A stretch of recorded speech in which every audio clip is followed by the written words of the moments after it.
There are some life challenges that it seems that people with Asperger syndrome understand better than anyone else because they are not unique to people with Asperger syndrome, but it's something that virtually every person who is identified as an Aspie can identify with. So the question for you is, how many of these, we've got 7 of them, how many of these do you identify with? And number one is you struggle to say no. Somebody has something that they need you to do and you really don't want to do it, or maybe you don't want to make that phone call, or maybe you don't want to run that errand, or whatever it happens to be. And you just go ahead and do it. One of the reasons people with Asperger syndrome tend to struggle with saying no, I think, is because we want to please. And the reason we want to please is because throughout most of life we have found ourselves socially isolated. We have found ourselves out of the picture socially. So when someone asks us to do something, maybe it's just subconscious or maybe it's conscious, but we want to please people because that gives us a little bit of social interaction.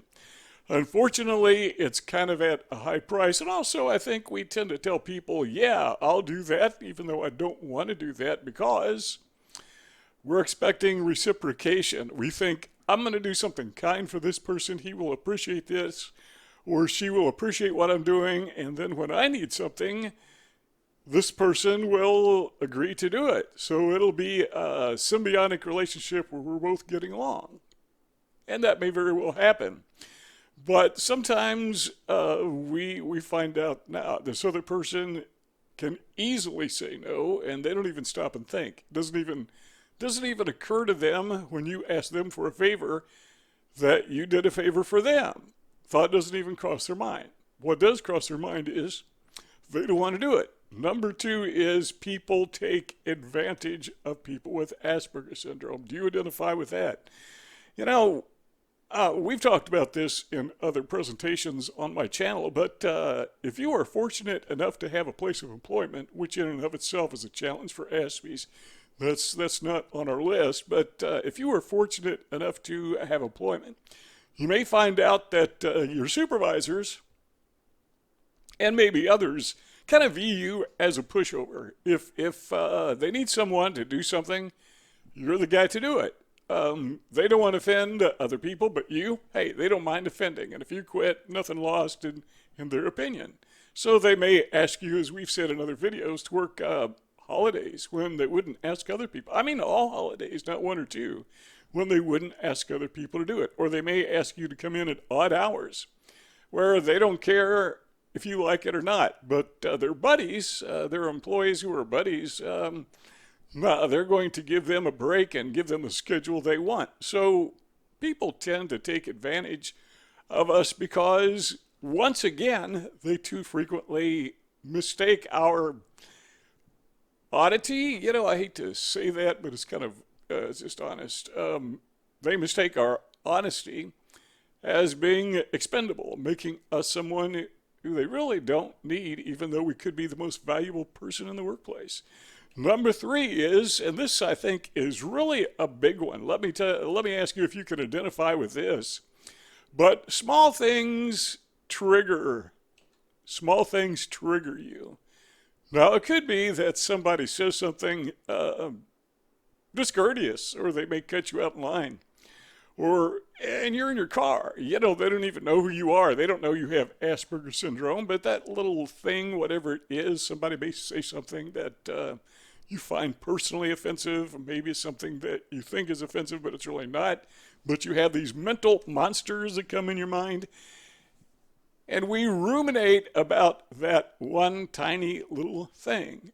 And it just sticks with us, it seems, forever and ever. Maybe it's for days, maybe it's for weeks. Sometimes it could even be for years. We still remember way back when somebody said something that we found offensive. Now, the person who said the thing or did the thing, whatever it is, it may have been unintentional.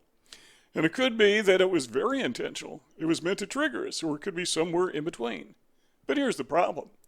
When we allow ourselves to be bothered, to be triggered by these incidentals in life, what happens is they compound.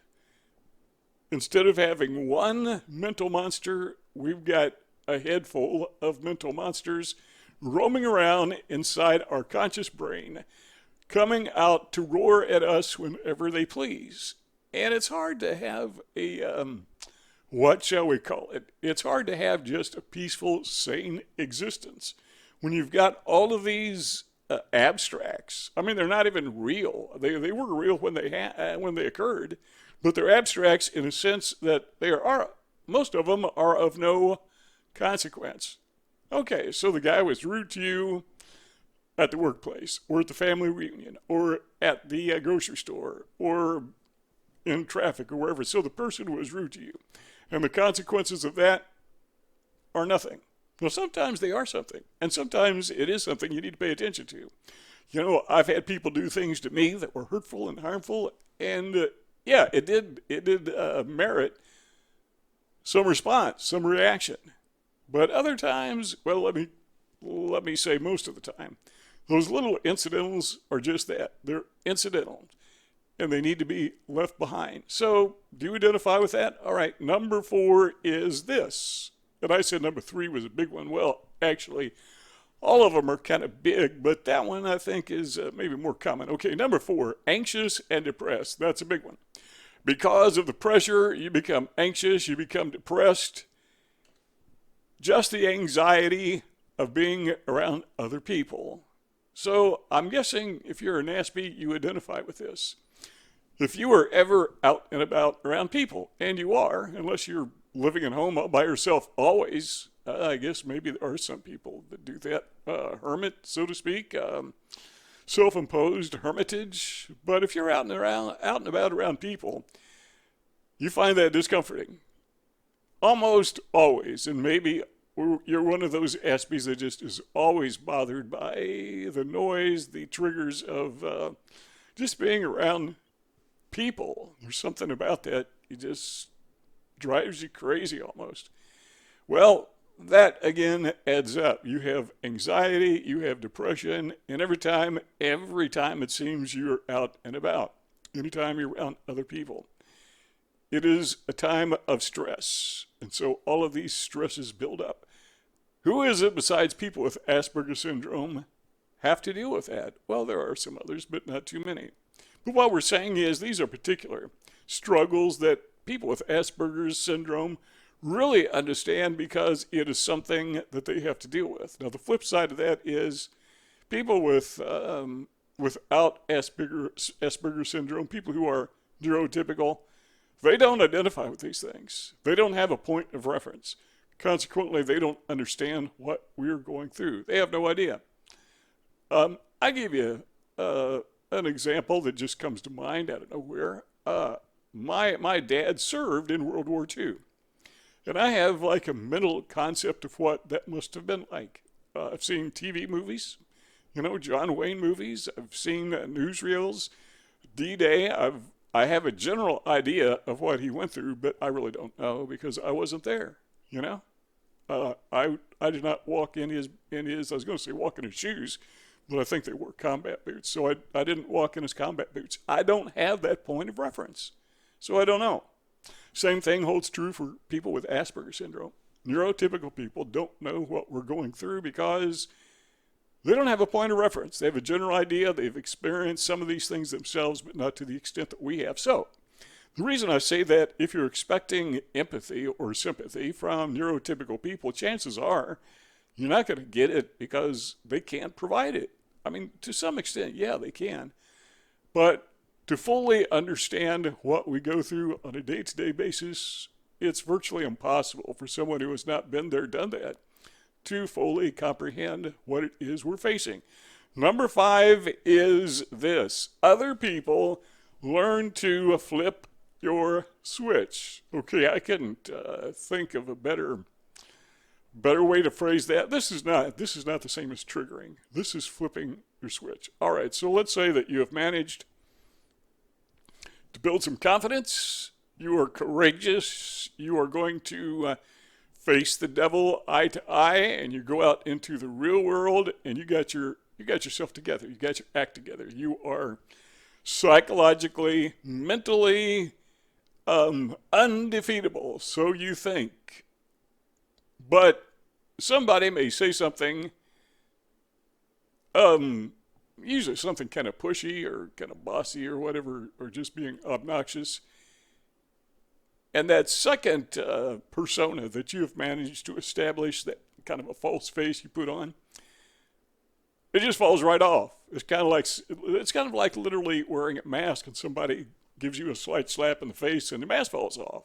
It's very similar to that. And now you regress into the Aspie personality. And the person who did that, who flipped your switch from strong, courageous to Asperger's, weak, and what would you call it, condescending to yourself, they take note of what they did. And they feel empowered by that. They feel like, man, I'm really strong. I can flip people's switches.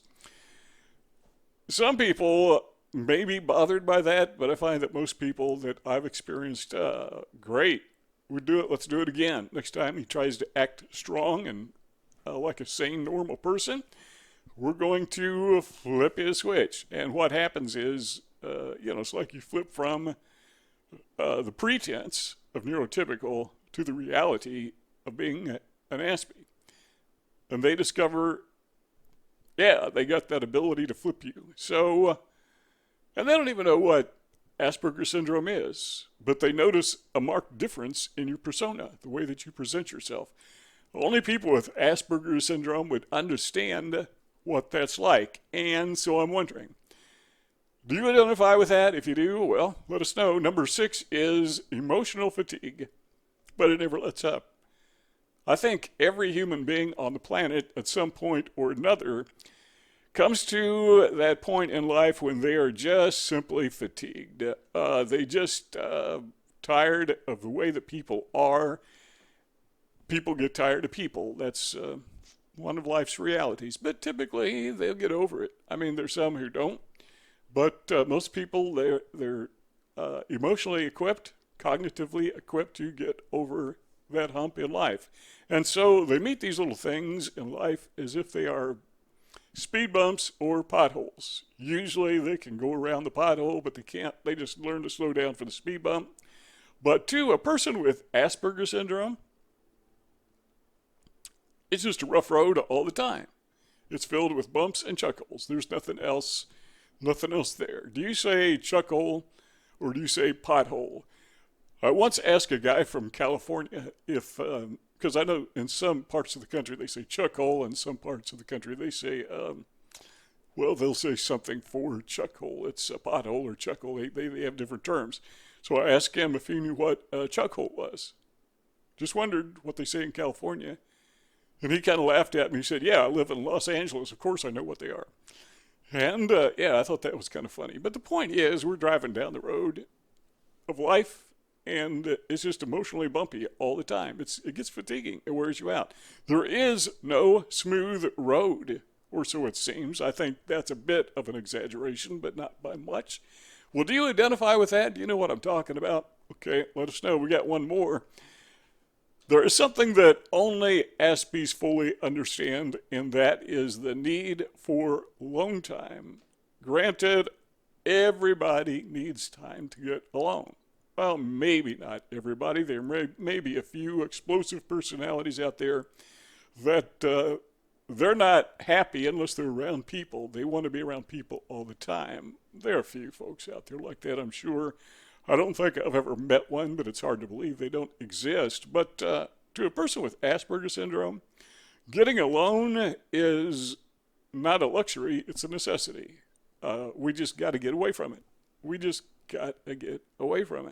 So if you are not an Aspie, if you are neurotypical, do you remember back in school when they had chalkboards, that thing where the teacher scrapes her fingernail on the chalkboard and everybody, it drives them nuts. Imagine that happening all the time, never letting up. You need to get away from it. So that's kind of like, that might not be the best analogy in the world, but it's what popped in my mind at the minute. But if you're a person with Asperger syndrome, you want to get away from life because it's just one long teacher scraping her fingernail on the chalkboard. Got to get away from that. Got to get where it's peaceful and quiet. Do you see the two rectangles on the screen? Well, if you want the conversation to continue, all you got to do, click one of those rectangles and we'll keep on talking together. And if not, well, thanks for stopping by, and we'll see you guys next time.